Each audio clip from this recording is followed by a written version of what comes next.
Hello and welcome back to Loren the Amazon Princess. Let's begin. Excellent. I figured we were about to jump straight into a fight, which seemed like a convenient point. Lead the party before proceeding. Not happy with how much health these guys have lost.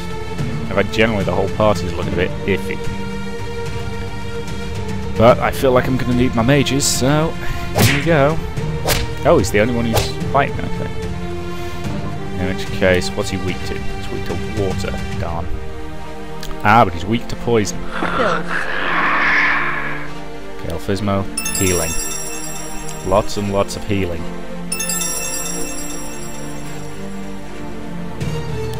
And he's weak to air, weak to fire. Actually. Okay, let's throw a Mark 1. Let's go with the Mark 1 Blizzard. Loren. Strike. Okuki. Taunt. Elnor. Life 2 on yourself. Yeah, because I figured he was going to be able to throw attacks that hit multiple things at us, but that's okay. Okuki. Shield defense. Loren. Strike. Whoa! That was a pretty evil, pretty nasty attack. Which one of these has the highest chance of poison? I can't remember. 15% chance of poison, 20%. Okay. Excellent. He's poisoned. Which he is very weak to, apparently. He's, of course, immune to paralysis, because they all bloody are. Blizzard. Yeah, he's going down without too many major problems. Whoa, apart from that, that's a potentially major problem. Okay. Fara. Small poison. Loren. Right. It's a very good job that I've got the regeneration up. Okay, just straight blast. Elnor. Life 3 on yourself. And blast him with a magic bolt. Fabulous, easy kill. Some gems, lovely. Mesfit was sprawled on the ground, slowly bleeding out. Loren moved, knowing that someone had to make the killing blow. The blame is only hers. Jewel tried to flee, but Alphysmo and Namakuki made their way around her. We must kill him before he wakes to strike again. He is under a spell just like we all were a moment ago. He's at no fault of his own. Ray inhaled sharply and turned away. Get up, you buffoon! Protect me! Mesfit did stir, sending fear into them that he might still be under Jewel's control. Mesfit's demonic features retracted and disappeared as he grew more conscious. He blinked and looked around at the party surrounding him. He did not attack, he was only silent. Where am I? Where is my father? So you're useless now too. Great. Luckily I had more where you came from. Without warning, dark pools bubbled up from the ground around Jewel. From the void sprang decrepit arms, pulling demon bodies to the surface. The trees around them shivered and started turning black. The grass beneath their feet turned brown. She's killing the forest! Who cares about some stupid trees? Sweetie, show these guys how I like it done. The demons by her side sprang into action quicker than anyone expected. Okay, let's kill this bitch. Fine.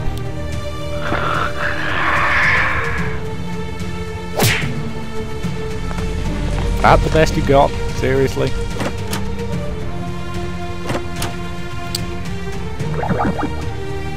Ah.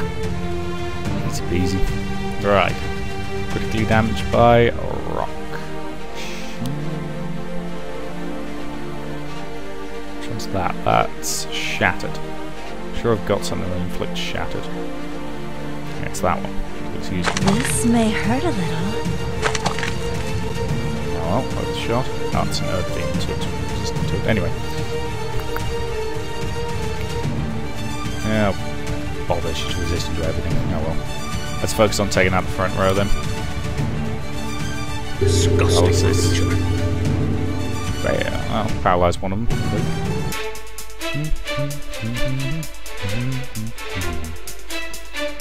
Alright, let's hit them with an earthquake and do lots of damage to that central one.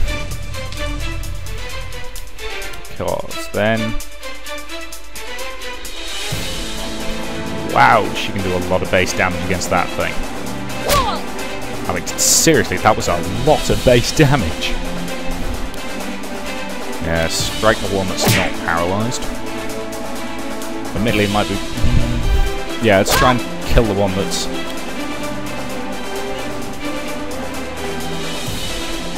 Okay, that's a certain kill. Cookie, taunt. Need to draw their fire towards you. Bar, just hit them with a base attack. Oh, bloody hell. Might have known she'd have a resurrection spell. Oh well. Strike. Generate.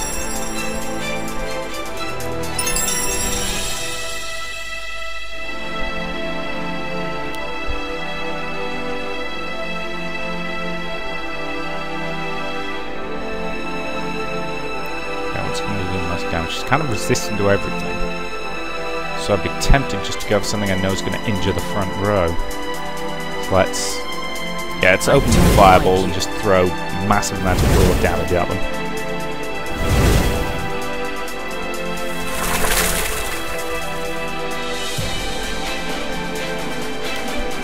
Again, let's try and poison. I'm not expecting it to hold, but it's worth doing.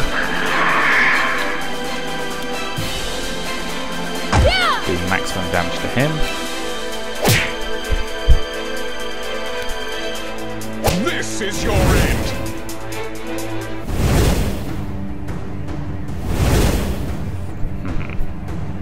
Nice try, but not nice enough. Jabara. What are these guys weak to? Nothing she can inflict. Does she have a water-based one? I can't remember. Yes. Let's hit them with that. Won't do a massive amount against her, but it will against those guys, which is okay. Come for me! And he's gone. That must have been a crit to do that much damage. Okay, and again... some more regeneration, I think.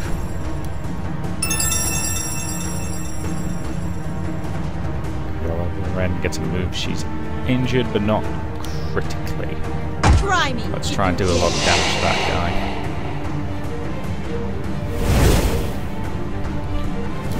Okay, now she's quite badly wounded. Next time I have control of Eleanor, Loren is definitely getting healed. Right. She's using Ice Blast to wound, kill, badly injure. Nope. Life 3. That gets Loren properly back in the fight. For me. That kills all her demons. If she summons another set, I'm going to be miffed.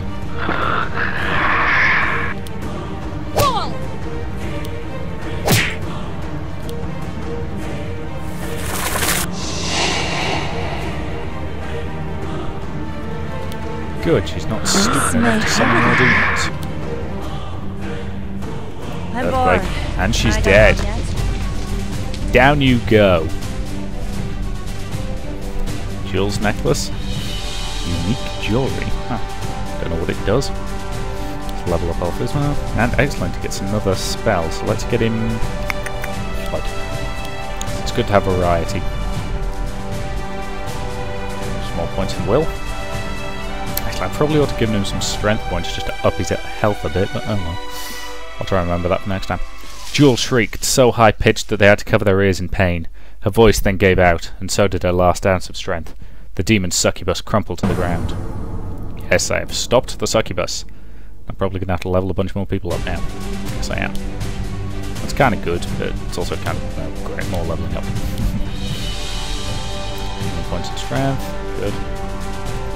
I'll level you up, and yeah, you're getting toughness rank 2. So you are a tank. You can't do anything there. Some more points. Yep, she'll be getting no mercy, rank 3 next.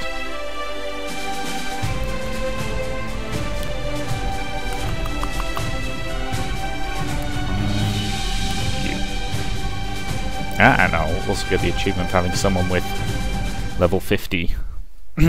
Anyway, the party recuperated from everything that had just happened. Tentatively, they approached her corpse. Before they could get too close, Jules' body vanished, as if melting away into the ground. Where did she go? What just happened? I'm not sure. I have never seen a demon disappear such as that upon death, but I admit that I've never seen a demon such as her before, either. You've never met a succubus? No, not in the literal sense, anyway. So she's not dead. This couldn't get any better, really. We don't know that for sure. The wizard just said that maybe her type just goes out that way. Pretty fancy. Loren put her sword away with a loud clatter, getting everyone's attention. What matters is that she is no longer terrorizing the forest, or the Dark Elves. Everyone thought about Tabar and the village, wondering if they had recovered now that Jewel was gone. To the village! Mesfit was the first to run from the forest. Loren has returned. Have you done it? Is the demon dead? Before they could answer, Ashtran's soldiers were startled by movement among the Dark Elves. The Dark Elves started rising off the ground and snapping out of their trances. They shook their heads as if they had just woken from a groggy night of drinking, but were clearly back to their own minds again. Even Tabar, Mesfit, was elated to see his father as well. Ashtran offered the elder a hand up. After blinking a few times, he took him up on the offer. Father? My son? You have come back. You are here with me. He embraced him, even though Mesfit looked tortured. Loren and Eleanor could only imagine how painful it was to know someone close to you was fraternizing with a demon. Now that this dreadful demon is slain, we can move forwards to ridding the world of the rest of them. One still stands among us. Ray threw a cold look at Mesfit, standing silently by his father. He did not react to the accusation, as if he agreed. Loren eyed the younger Dark Elf. He had just tried to murder them. Your demon pact has taken control of you. I wonder if there is any of you left in that shells. Tell them that you are still my son.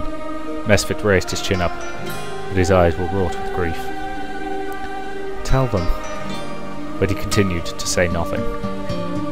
Mesfit then crouched down and held his head low. It was not a bow to plead for his life. He was making it easier for Loren to kill him. No, stand up, please, tell them! Ashtran grabbed Tabar's shoulder tightly, but it was clear there would be no consolation strong enough for him after this.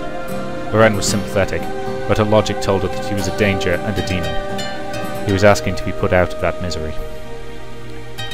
She stepped up to him. Eleanor instinctively staggered forward. Could she let her mistress take Tabar's son's life? Could she let him... Oh, it's the same question. I'm going to let him live. There must be another way. He must be dealt with. Through death only? What other options do we have? We need to see if his beast can be tamed. We cannot give up on a life so easily. We've seen it happen before. He's capable of reclaiming himself. There's still a chance that he could suppress the urges altogether. Loren was silent as she thought. If you believe so highly of him, then I must as well. Eleanor, I place him in your watch. Do not hesitate to take him down if he gets out of control. I mean it. That will not be necessary. I already know. A hint of a smile graced Tabar. Thank you for giving him this chance. Good still exists in the world, even when all is tainted by evil. The person who gives us that hope is more valuable than any resource. Princess Loren, you'll make a fine leader. I've kept my word in dispatching the demon. The forest elders could not deny me my claims now. I think you are correct. This deed will sit well with them. I will personally confer with them in your favour. As will I. They turned to claim Mesfit, but found that he was not there. Where did he go? Elder? He's... In the distance, they could see Mesfit running at an unnatural speed into the desert. Son! His footprints were quickly covered by the wind. He would likely never be found again. Tabar made peace that he had lost his son for good. No matter what they tried to do for him, he was a lost cause. Perhaps one day they would meet on the battlefield.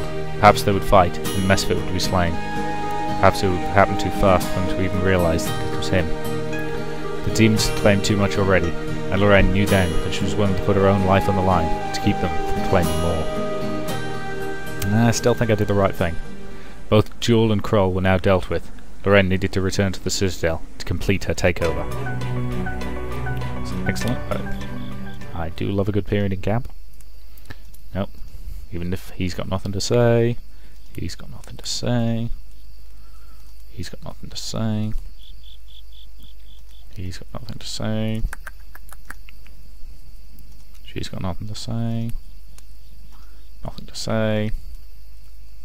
Nothing to say. Oops. I am shamed. Because of Jewel. I could not shake her power from my mind, but my daughter could. Am I too old already? No, Majesty, you are of perfect age. Loren perked up somewhat, but chose not to acknowledge the flattery, lest it went to her head.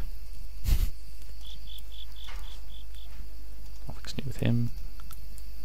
Thank you for Mesfit. It just felt wrong. You saw the good in him. You saw the real elf underneath. That tells me a lot about you. Something good?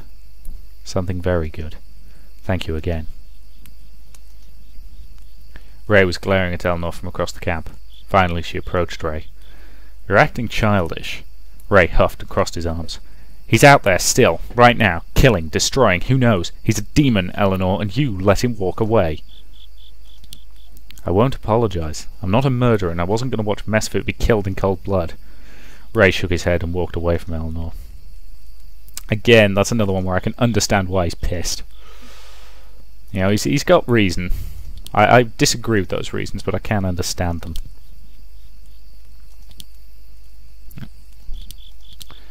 Okie cookie. I think that's actually the staff that... Oh, where's he at? Where are you? There you are. Yeah, I think that's actually the staff that Draco's got at the moment, yeah. Which is fine. Okay, close and let us head to the citadel. Loren and Queen Karen marched through the citadel's gates, prepared to announce that they had completed the 2 tasks. However, Brazier interrupted their arrival. Majesties, do not tread further! Why not? Brazier looked over her shoulder. Amazons laid on furs outside in the plaza, coughing and groaning as healers tended to them. What happened here? It is a plague, your highness. I beg of you, do not enter the citadel, or you will fall ill as well. How did this happen? The Amazons have always been stronger than common sickness. Eleanor closed her eyes, recalling her previous mistress. She had fallen sick so quickly, and the healers were so unprepared that she succumbed to it. I cannot explain it. No medicine woman can. Every day, more and more of our sisters cannot rise in the morning. This is unacceptable. Magic must be to blame. Can you be so sure? That was my thought as well. Just before the plague started, my scouts reported some suspicious women to me. No one knew who they were, or even recognized them. Foreign Amazons? I do not know, but they cannot be found again. They completely disappeared, and now we are plague-ridden. Those were not Amazons. They had to be illusions. Majesty? Like the illusions that started the war? Yes! We can ask Mur and Alphysmo to be sure. So the same dark forces are now targeting the citadel. Such filth!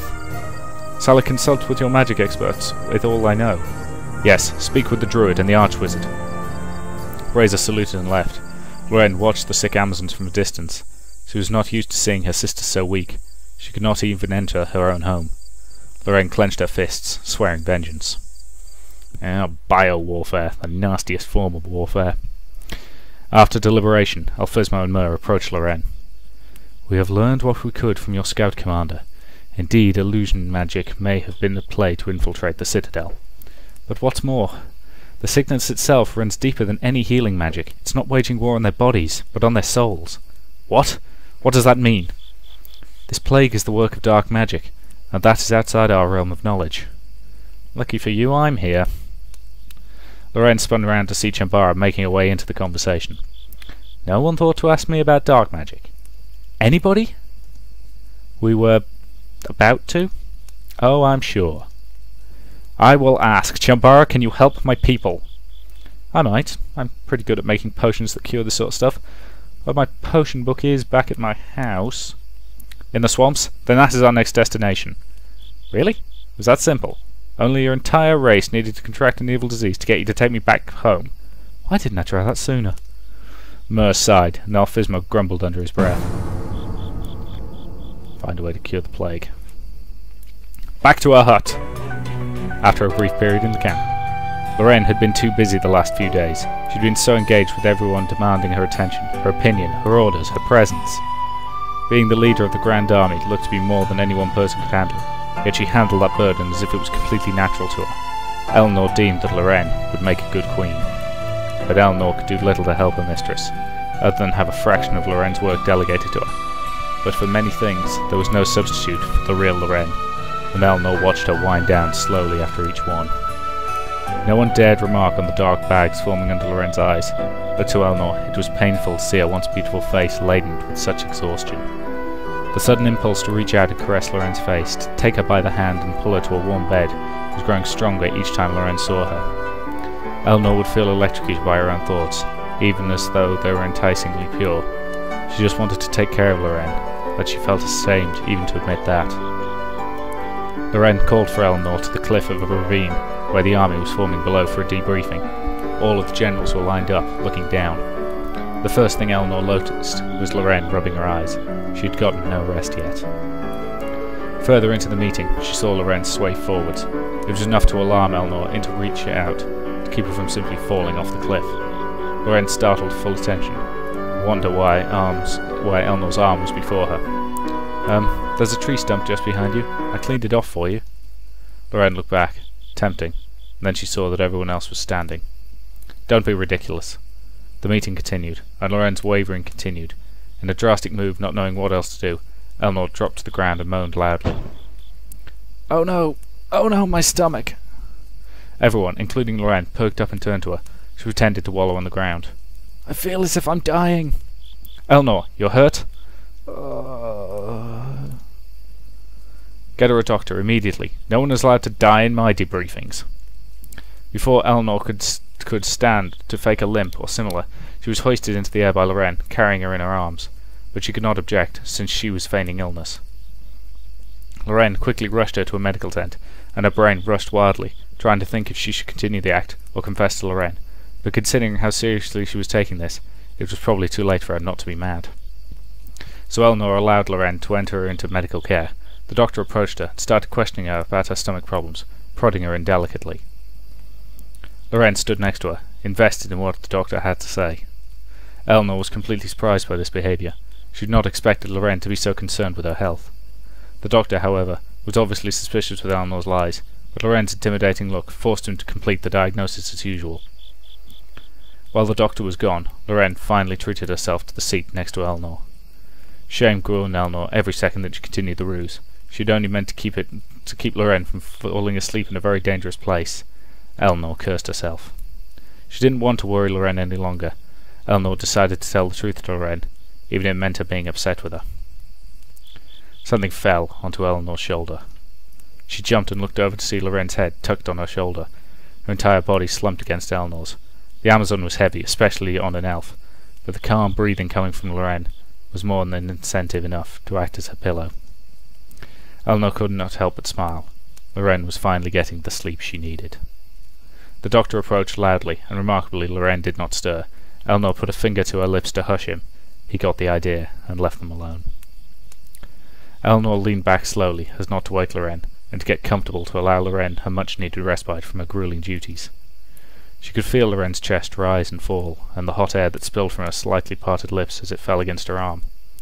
After an hour passed, Loren's head rocked until finally her head jutted upwards. Where? Did I? She gulped and looked back at Eleanor.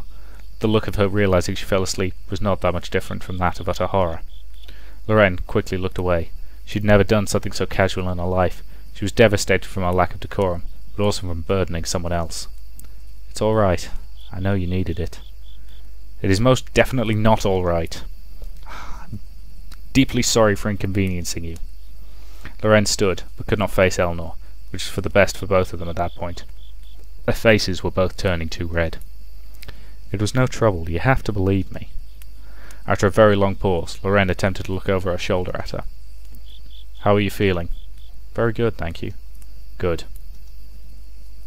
She looked away, rotated her legally stiff shoulders, and took a step towards the exit. She started to say something, but Eleanor cut her off. I won't tell anyone. Loren finally looked at her, and their gazes felt electric. Eleanor took a breath inward from seeing Loren so defenceless. She looked almost sad, but Eleanor supposed that this was Loren at her core.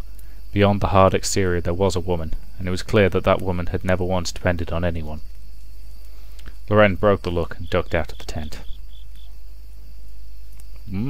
Interesting. Loren's affection is now, I'm assuming, up to 100%. I can't tell if that's a glitch that it only shows it like that. Dark magic has stricken the citadel. Our enemies are growing clever. They have learned our base of operations, and so our time of relative safety is growing short. Are you prepared? I have been preparing every day since the old war was won. Really? Why? You killed Faust. Didn't you think he was going to remain dead? At first I think I did, but I was so maddened by the end, by what it took to win the war. I could not celebrate and live in peace. I was not allowed that. I spent the days after returning to Grimoire, studying Faust's kind and the realms. Days transformed into years. Now 40 years have passed. Why couldn't you celebrate? What happened at the end of the war that bothered you so much? My daughter. I lost my daughter.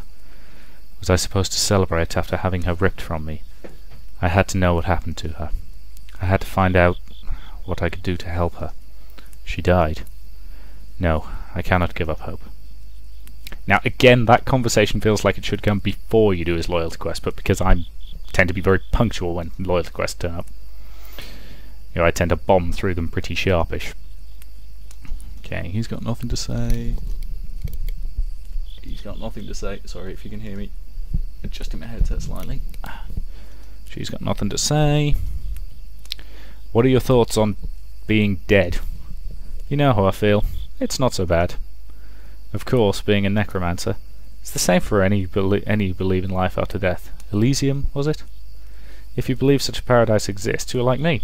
I just don't need religion as a middle step to comfort the passing. What do you believe happens when you die? I don't pretend to know that I do know. We fall in the Underrealm and live out eternity there. The magic of that world will keep us quite busy. Underrealm? That does not sound like somewhere I would like to spend eternity. It is what you make of it. For some people it's a terrible place, but only because they brought that terror with them when they died. I believe I've lived quite a content life, so my eternity will be quite pleasant. What will your eternity be, I hope it is pleasant as well. I wish the same for you. No need to wish, I'm fine. The citadel is at its weakest. Loren looked completely unfocused. Mom? The Amazons have always been prepared for war. We've been always be ready and willing and strong. You're worried about your people. Of course I'm worried. I'm relying on my sisters to dictate the tide of the war. You sound like a real Amazon leader now. Excuse me? I didn't before? I mean, now you're concerned about the welfare of your people. It's my fault. I let this happen.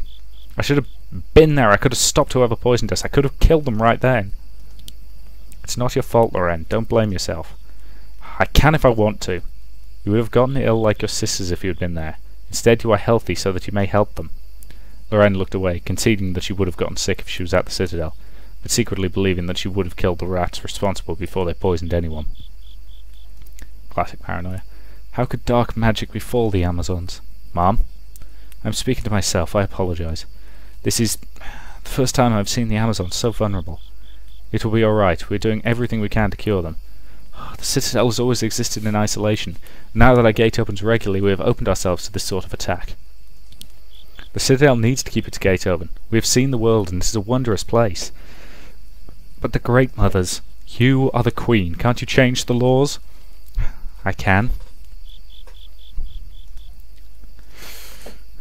Nothing new with him.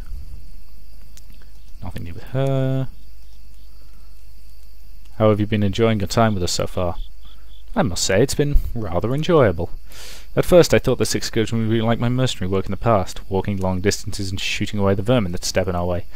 I'm happily mistaken. Hunting demons that are plotting to take over the world, that's straight from a fairy tale, and I'm a part of it. What's more, our targets are some of the toughest I've faced. Not quite as impressive as some of my past kills, but since I've already dealt with the worst, what more can you expect? You dealt with stronger foes? Maybe a few. So yes, I'm quite satisfied with our hunting. Though we could stand for some longer breaks in between kills. A little rest and recuperation goes a long way. We already take many breaks at camp. I'm referring to inns in the city, soft beds, professional food, fresh company. A soft bed would be nice, but we have to make do with what we have. I'm aware, I know. I've spent days without food or supplies on missions before, but I still ache for civilization now and again. I suppose that is natural. I'll talk to Loren about not bypassing cities from now on. How generous, thank you. Right, that's probably a pretty good point to leave this video, so in the next one we'll be heading to Chambara's hut. So thank you very much for watching, I'll see you in the next part.